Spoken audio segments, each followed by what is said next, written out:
जय श्री कृष्णा दोस्तों। आज हम बनाएंगे व्रत में बनने वाला आलू और साबूदाना का टेस्टी पराठा, जिसमें ना तो साबूदाने भिगोने की ज़रूरत है, एकदम इंस्टेंट और सॉफ्ट पराठे बनेंगे।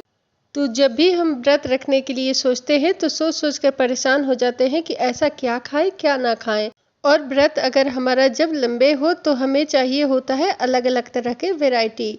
तो चलिए आज हम बनाते हैं साबूदाने और आलू का पराठे। तो इसे बनाने के लिए हम एक पैन लेंगे, उसमें हम एक कटोरी छोटी कटोरी से साबूदाना लेंगे। और वजन से कहे तो ये 200 ग्राम के लगभग हमारा साबूदाना है। तो बस इसे हम लगातार चलाते हुए इसे 5 मिनट के लिए रोस्ट कर लेंगे, ताकि हमें जब इसका पाउडर बनाए तो कोई दिक्कत नहीं आएगी। अगर आप इसे बिना रोस्ट किए हुए बनाएंगे तो आपको पीसने वक्त बहुत दिक्कत आएगी और आपका फाइन पाउडर बनकर तैयार नहीं होगा। तो इसलिए इसे पहले 5 मिनट के लिए रोस्ट कर लीजिए और फिर इसे हम इसका पाउडर तैयार करेंगे। तो 5 मिनट हो चुका है, इसे लगातार चलाते हुए हम अच्छे से रोस्ट कर लिए हैं। अब हम गैस को ऑफ कर लेंगे, इसे ठंडा होने के लिए 5 मिनट के लिए छोड़ देंगे। और जैसे ये ठंडा हो जाए तो फिर हम इसे मिक्सी जार में डाल के इसका एकदम फाइन पाउडर हम तैयार करेंगे। तो इस तरह से सारे साबूदाने को हम एक साथ डाल के मिक्सी जार में पीस लेंगे। अगर आपका साबूदाना ज़्यादा है तो अब बड़े वाले जार में डाल के पीसिए, या फिर इसे 2 बार करके पीस लीजिए। तो इसे हम डाल के अच्छे तरीके से इसका पाउडर तैयार कर लेंगे। और आप देख सकते हैं एकदम अच्छे से फाइन पाउडर हमारा तैयार हो चुका है। तो अब हम इसे छान लेंगे, ताकि इसका फाइन पाउडर जो है वो अच्छे तरीके से तैयार हो जाए। तो इस तरह से छन्नी में डाल के आप छान लीजिएगा। तो इस पराठे को बनाने में आपको 10 से 15 मिनट लगते हैं, ज़्यादा टाइम नहीं लगता है। तो इस तरह से छन्नी में डाल के अच्छे तरीके से हम साबूदाने को छान लिए हैं, आप देख सकते हैं। तो जो ये थोड़ा सा दरदरा पीसा है, अब हम इसे निकाल लेंगे। आप चाहे तो एक बार और मिक्सी जार में डाल के और पीस सकते हैं। और आप देख सकते हैं कितने अच्छे तरीके से हमारा पाउडर जो है तैयार हो चुका है। तो चलिए अब आगे की तैयारी कर लेते हैं। तो इसे बनाने के लिए हम लिए हैं 5 मीडियम साइज़ का उबला हुआ आलू। तो आलू को हम पहले से उबाल के इसे छील लिए थे। और आलू का साइज़ हमारा एकदम मीडियम साइज़ के है, इसलिए हम 5 लिए हैं। अगर बड़े साइज़ का है आलू तो आप 2 ले सकते हैं। और फिर इसे अच्छे तरीके से हम स्मैश कर लेंगे। आप चाहे तो इसे अच्छे तरीके से ग्रेट कर लीजिए। बस ध्यान रहे इसमें कोई आलू का टुकड़ा नहीं रहना चाहिए। अच्छे तरीके से स्मैश कर लीजिए या ग्रेट कर लीजिए। आप देख सकते हैं हम इसे अच्छे से स्मैश कर लिए हैं। अब हम साबूदाने के पाउडर जो बनाए थे उसमें हम सारे आलू को डाल लेंगे एक साथ में। तो सारे आलू डालने के बाद अब हम इसमें कुछ फ्लेवर ऐड कर लेंगे, जिससे है ना हमारा पराठा एकदम टेस्टी बनकर तैयार हो। तो 2 बारीक कटा हुआ हरा मिर्ची डालेंगे, तीखा आप अपने अनुसार रखिएगा। 1 इंच अदरक को ग्रेट करके डाल लिए थे। साथ में हम आधा चम्मच साबुत जीरा डाल लेंगे। और आधी चम्मच हम इसमें काली मिर्च पाउडर डाल ले रहे हैं। और आधी चम्मच हम व्रत वाला नमक डाल ले रहे हैं, सेंधा नमक। अगर नहीं खाते हैं तो पूरी तरह से स्किप कर सकते हैं। तो सारे सामग्री डालने के बाद अब हम इसे अच्छे तरीके से मिक्स करेंगे। तो पहले आलू और साबूदाने के पाउडर को हमें अच्छे से मिक्स कर लेना रहता है। तो पानी पहले बिल्कुल भी इसमें ऐड नहीं कीजिएगा। पहले आलू और साबूदाने के पाउडर को अच्छे से मिक्स कर लीजिएगा और फिर ज़रूरत के अनुसार इसमें हम पानी ऐड कर लेंगे। तो अच्छे से हम मिक्स कर लेंगे इसे 1 मिनट तक। और फिर हम थोड़ा थोड़ा करके पानी को डालेंगे, एक साथ पानी को नहीं डालेंगे। तो इसके डो को हमें एकदम सॉफ्ट ही लगाना रहता है, क्योंकि साबूदाना हम पाउडर जो बनाए हैं उसमें थोड़ा सा पानी ऐड होता है। तो इसलिए हम 3 से 4 चम्मच पानी डाल के और फिर इसे हम मिक्स करेंगे। तो एक साथ हम पानी नहीं डाल रहे हैं, थोड़ा थोड़ा करके पानी को डालेंगे, क्योंकि आलू ऐड किए हैं। तो एक साथ अगर पानी डाल देंगे तो फिर आपका आटा जो है अच्छे तरीके से तैयार नहीं होगा। तो थोड़ा थोड़ा करके पानी डाल के एकदम सॉफ्ट सा आटा तैयार कर लेना रहता है। तो इस तरह से मसलते हुए और पंच मार मार के अच्छे तरीके से हमें इसका डो को तैयार करना रहता है। एकदम सॉफ्टली सा बनकर ये तैयार होता है पराठा। तो जितने अच्छे तरीके से आपका आटा जो है तैयार होगा, उतने अच्छे तरीके से आपका पराठा जो है बनकर तैयार होगा। तो इस तरह से समेटते हुए आटे को हम एकदम चिकना कर लेंगे और एकदम सॉफ्ट सा डो हमारा तैयार हो गया है।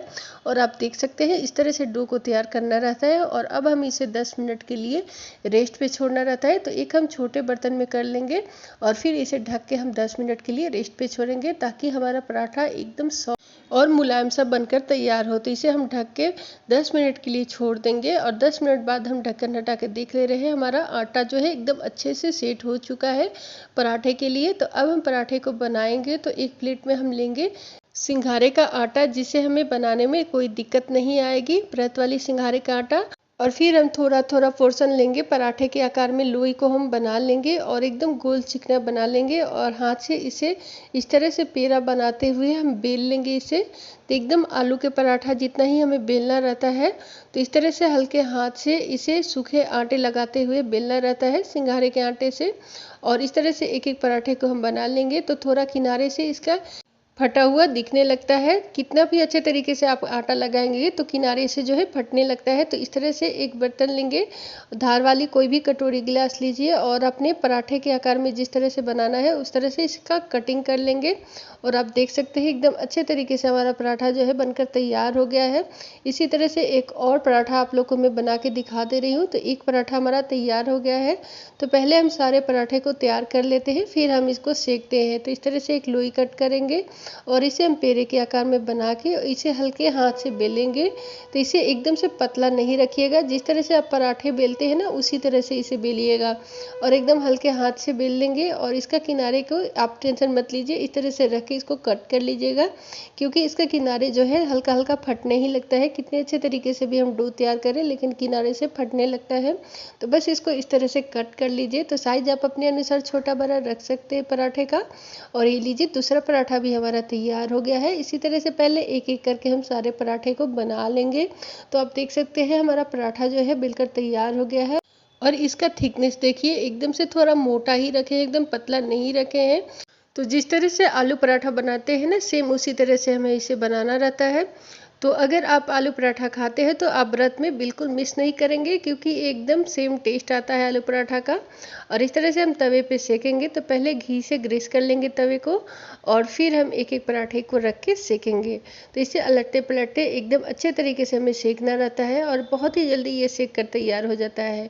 तो गोल्डन ब्राउन होने तक और एकदम अलट पलट के इसे चारों तरफ से अच्छे से पका लेंगे, ताकि कहीं से कच्चा ना रहे और एकदम परफेक्ट तरीके से हमारा आलू पराठा जो है बनकर तैयार हो। सॉरी, आलू पराठा और साबूदाना का पराठा।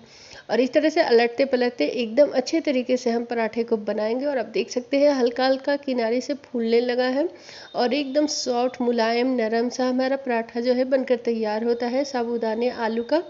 और इसे हल्का हल्का घी लगाते हुए चारों तरफ से हम सेक लेंगे। तो अगर आप घी तेल कम खाना पसंद करते हैं तो इसे आप बिना घी तेल का भी बना सकते हैं, आसानी से सिक कर तैयार हो जाता है। हम इसे हल्का हल्का घी लगा के फिर सेक ले रहे हैं पराठे को। और आप देख सकते हैं हमारा पराठा एक तैयार हो गया है बनकर। दूसरा भी पराठा हम सेक ले रहे हैं इसी तरह से अलटते पलटते। तो साबूदाने और आलू का पराठा जो है ये 10 से 15 मिनट में बनकर तैयार हो जाते हैं। इसे कोई भिंगाने की कोई झंझट नहीं है और फटाफट से बनकर तैयार हो जाता है। और इसे आप एक बार खा लेंगे तो आपको काफ़ी देर तक भूख नहीं लगेगी और आपका पेट भरा भरा रहेगा। तो इस तरह से दूसरा पराठा भी हमारा बनकर तैयार हो गया है। तो एक एक करके हम सारे पराठे को सेक लिए हैं और हमारे पराठे बनकर तैयार हो गए हैं। तो इसे आप रायते के साथ चटनी के साथ खाइए, बहुत ही मज़ेदार का लगता है। और आप देख सकते हैं कितने अच्छे तरीके से एकदम गोल्डन ब्राउन होकर हमारा पराठा सीख कर तैयार हो गया है। कहीं से कच्चा नहीं है और कहीं से टूटा फूटा नहीं है और एकदम सॉफ्ट नरम मुलायम बनकर पराठे हमारे तैयार हो गए हैं। तो इसे हम सर्विंग प्लेट में टमाटर की चटनी के साथ सर्व करेंगे। तो हम हरी मिर्ची और टमाटर की चटनी बनाए हैं साथ में। तो इसका अगर रेसिपी चाहिए तो कमेंट करके ज़रूर बताइएगा व्रत वाली चटनी का, तो मैं आपको ज़रूर रेसिपी शेयर करूँगी। तो इस तरह से मैं सर्विंग प्लेट में लगा ली हूँ। तो अगर आपको हमारी ये रेसिपी पसंद आई हो तो प्लीज़ प्लीज़ प्लीज़ वीडियो को लाइक सब्सक्राइब शेयर करना नहीं भूलिएगा। तो मैं मिलूँगी आपको एक नई वीडियो के साथ, तब तक के लिए बाय बाय।